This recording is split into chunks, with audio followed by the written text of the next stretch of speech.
You're listening to Retro Reels, a show that looks back on films from time gone by and recalls the various events, trends, and perspectives that informed their creation. I'm your host, Hannah Walensky, here to guide you through a trip to the past via the silver screen.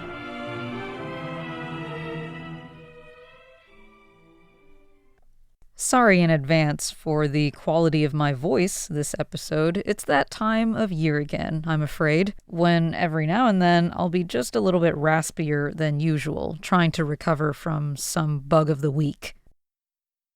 So, for the past few weeks now, I've been following the Samourai story, the whole lone warrior living by a code of honor bit, all around the world, from Akira Kurosawa's film Yojimbo to Sergio Leone's spaghetti western ripoff A Fistful of Dollars, then to Jean Pierre Melville's French version, Le Samourai, which situated the samurai-like hitman in Paris in the 60s. A couple of decades later, this character made its way back to Asia, Hong Kong specifically, where director John Woo offered his take on it, the 1989 film The Killer. Woo was one of the many filmmakers who watched Le Samourai and said, okay, this is awesome, and I'm going to make my own version. Of course, the works of Jean Pierre Melville weren't Woo's only inspiration, as he himself cites Martin Scorsese, especially his film Mean Streets, and a more obscure Japanese gangster film made in 1964 called An Outlaw as his other main influences. But definitely the broad strokes. The main character and his fate in The Killer are most strongly reminiscent of Le Samourai. Before we get to comparing the two, though, something about John Woo that you effectively learn from the very first scene of this film, which takes place in a church, is that he's a Christian. Actually, it's for this reason that he ended up in Hong Kong in the first place. Woo was born in troubled times in Guangzhou in 1946 during the Chinese Civil War. Because his family were Christians and therefore faced persecution during Chairman Mao's early anti-bourgeoisie purges after the Chinese Communist Revolution, they fled to Hong Kong when he was about 5 years old. There, he spent the first part of his life in the slums, along with thousands of other mainland Chinese immigrants until the shanty town he lived in was destroyed by a fire in 1953, leaving the Woos and more than 50,000 other people homeless. The family was relocated, but life was still pretty tough, especially since his father, who had tuberculosis, couldn't work, and his mother had to support the family on a manual laborer's salary. So Woo took solace in the church, and in cinema, particularly American westerns, musicals, and the films of the French New Wave. He got his foot in the door in filmmaking at Cathay Studios in 1969, then worked for Shaw Studios in 1971. Around this time, everybody was making kung fu movies, so that's what he did. But he found himself increasingly creatively stifled by Hong Kong's studio system, which had a bit of a cookie-cutter style of cranking out whatever slop they could count on to draw audiences at the time. His big break finally came in the mid-'80s when filmmaker and producer Tsui Hark stepped up to help him finance the 1986 film A Better Tomorrow. The movie was a long-time pet project of Woo's and featured a story about two brothers, one a cop and the other a criminal, a combo that would recur in at least 6 more of his major films, including The Killer. This film wouldn't have been possible without some support from the financing companies of its 2 leading men, Chow Yun-fat and Danny Lee. By this time, the relationship between Woo and his financier Tsui had soured over creative differences, so Tsui was basically out of the picture. And although The Killer wasn't immediately a hit in Hong Kong, it received critical acclaim around the world, itself becoming a source of inspiration for many other action and crime film directors in turn. Music for today's episode is sung by Sally Ye, the film's leading lady, who was actually born here in Taiwan and grew up mostly in Canada. She moved to Hong Kong in her early 20s to pursue a career in singing.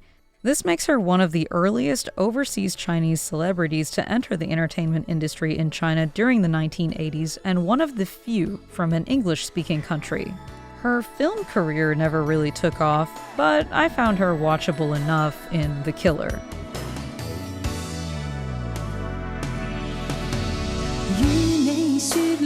再見我，要過我每一天，心中偏偏反覆想起過去每一點，明明分開之後，為何還要思思念念？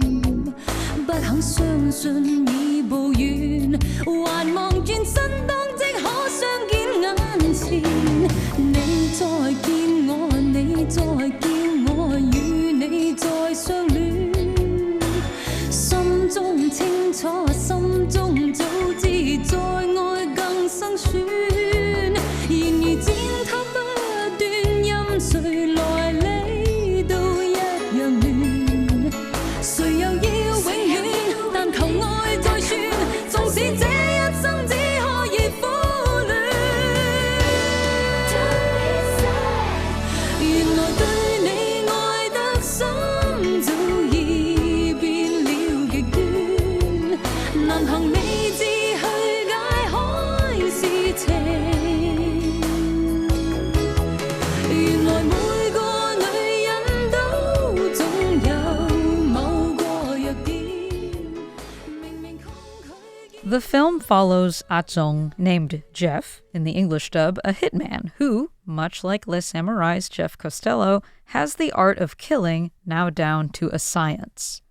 Just like his namesake, the first hit takes place at a crowded nightclub, where the intensity of his gunfire incidentally injures Jenny, the club's singer. The muzzle flashes fry her corneas, leaving her partially blind. Jeff is shaken up by the unintended harm he has caused an innocent bystander, and he returns to the nightclub to watch her perform from a distance. As he continues to do this over time, his guilt gradually becomes affection. As if to make up for a life of professional killing, he becomes determined to help her regain her sight. Of course, in order to pay for the costly operation she'll need to fly overseas and get new corneas, he's got to carry out one last hit for a cool 1.5 mil on a high-ranking triad boss. The triads are kind of like Hong Kong's Yakuza or Mafia, for anyone unfamiliar. Organized crime. So after successfully carrying out the assassination, Jeff expects his payment and to secure his freedom from the criminal world. Instead, he is betrayed by his employers, who saw that he was spotted and pursued by the police, and decide that eliminating him is safer than honoring their deal. While Jeff is busy evading their attempts on his life, the renegade cop Inspector Lee begins closing in on him. Lee is one of those cops who's always in trouble for being Mr. Hero guy who will break the rules and defy his superiors in the name of justice. A purely fictional kind of cop, really. About as fictional as the cold-blooded Jeff Costello-type career criminal. But, of course, he makes for a good natural foil to him, so he's an obligatory addition to the cast of characters. At first, Lee views Jeff as just another ruthless killer to be tracked down and locked up for the good of mankind. However, as he studies Jeff's actions and encounters him in tense, near-arrest scenarios, Lee starts to see a man guided not by cruelty, but by remorse, and, you guessed it, a strict personal code of honor. In particular, Jeff's willingness to put himself in harm's way just to save the life of an innocent challenges Lee's assumptions about criminals and kind of makes him borderline obsessed with him. In the end, the two men become mirrors of each other, one inside the law but frustrated by its limits, the other outside of it, yet striving for a form of redemption. Their paths collide as the triad escalates its efforts to silence Jeff once and for all. When Jenny becomes a target, the situation forces Jeff and Lee into an uneasy partnership, culminating in this massive shootout inside of a church where the two fight alongside each other against waves upon waves of gangsters. Sadly, Jeff is fatally wounded before he can secure Jenny's future, and Lee is left grief-stricken and too angry to play fair anymore in such an unfair world.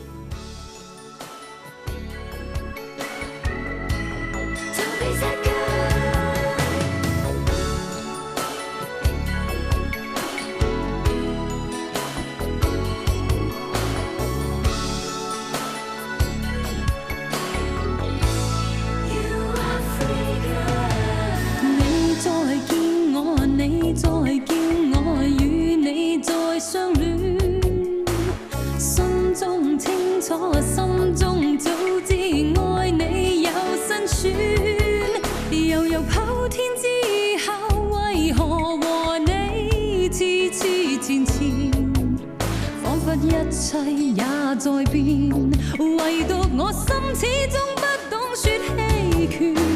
你也說過我愛上你似跌進火圈，今天相依他朝相分，你有你所戀，然而踐踏不斷，任誰處理都一樣亂。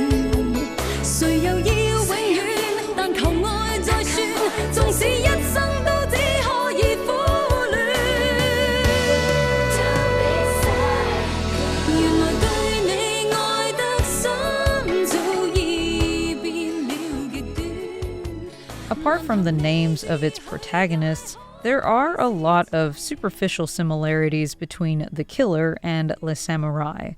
Both films center on deeply solitary professional killers who live and die by their little code, their modern-day warrior Bushido. The Killer's Jeff and Les Samourai's Jeff are not chaotic, senseless criminals. They move with ritualistic precision, treat killing almost like a craft, and maintain an emotional distance from the world. Both men are shown living in these austere, almost empty apartments that are reflective of their isolation from society at large. Their habits, even, are quiet, methodical, and repetitive. Their lives are just drained of ordinary human connection or activity. Both stories also explore the idea of honor within an amoral lifestyle. Their protagonists are criminals, and yet the films frame them as morally complex. Jeff Costello follows an unspoken samurai-like discipline, while Jeff, the killer, is motivated by remorse and loyalty. In each film, the assassins are stabbed in the back by their employers, and their ultimate downfall is the result of a moment of compassion. Jeff Costello spares Valerie, a witness at the nightclub, destabilizing his usually flawless detachment and cleaning up of loose ends. Jeff the Killer accidentally blinds this movie's version of the nightclub singer and cannot bring himself to abandon her, even falling in love with her, ?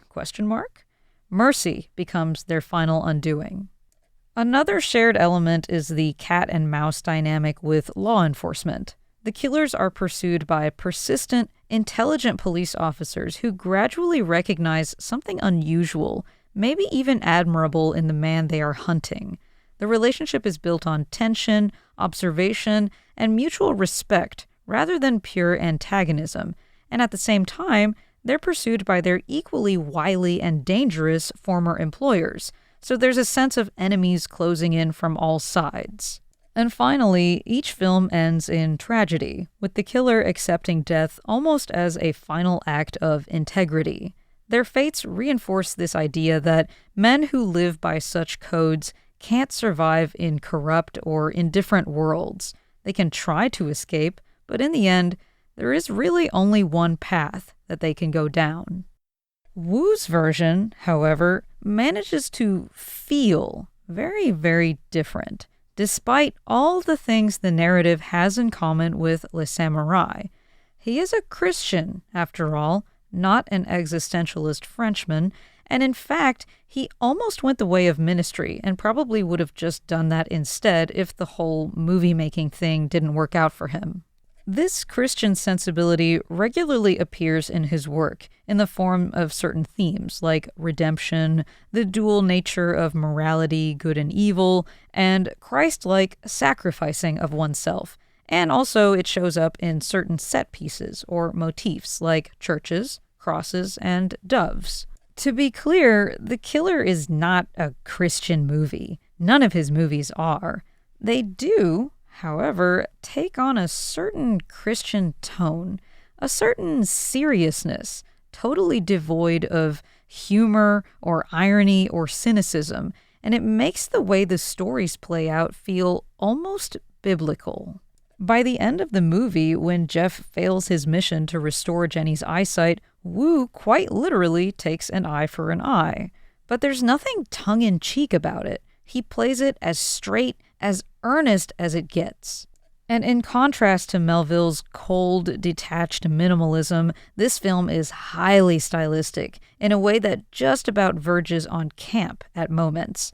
It's melodramatic in that same sort of way that KTV music videos are shot sometimes. There's a lot of slow-mo, especially during action sequences and kill shots, and a lot of flashbacks, especially at emotional moments. But that's all part of the appeal, and actually, it worked on me. When Lee's partner died, I felt it. When Jeff had to mercy kill his old friend Sway, I felt it. And the ending scene? You better believe I felt it. The gun choreography also wouldn't have been as epic if it weren't for the copious amount of slow motion. Some way, somehow, the movie hits this sweet spot of utter sincerity, and yet it stays humble. And in so doing, it manages to avoid all of the pitfalls of movies that take themselves this seriously. One thing I will say, not as a criticism of the film by any means, is that I picked up quite a lot of homoerotic subtext. And it's not because I went looking for it. I think because it is so earnest in its approach of themes like loyalty, friendship, and honor between men, it feels almost romantic at times. There's something so tender, so sweet, so delightfully gay about the dynamics between all these macho guys, the cop and his partner, the hitman and his triad go-between, and finally, the hitman and the cop. And like I said, I wasn't looking for it. It just jumps out at you because men aren't like this in real life, especially men who are in these hyper-masculine macho man modes of employment.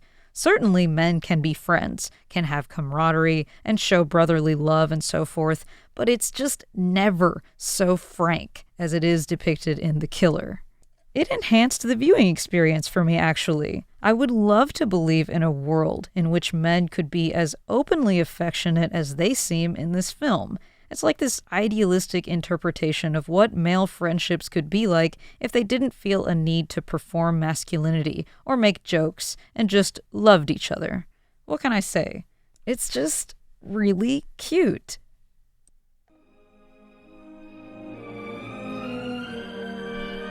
That's all I have for you guys today. I'm Hannah Belinsky. Thank you for tuning in to Retro Reels, and I hope you'll join me again next time on another look back on the way things were.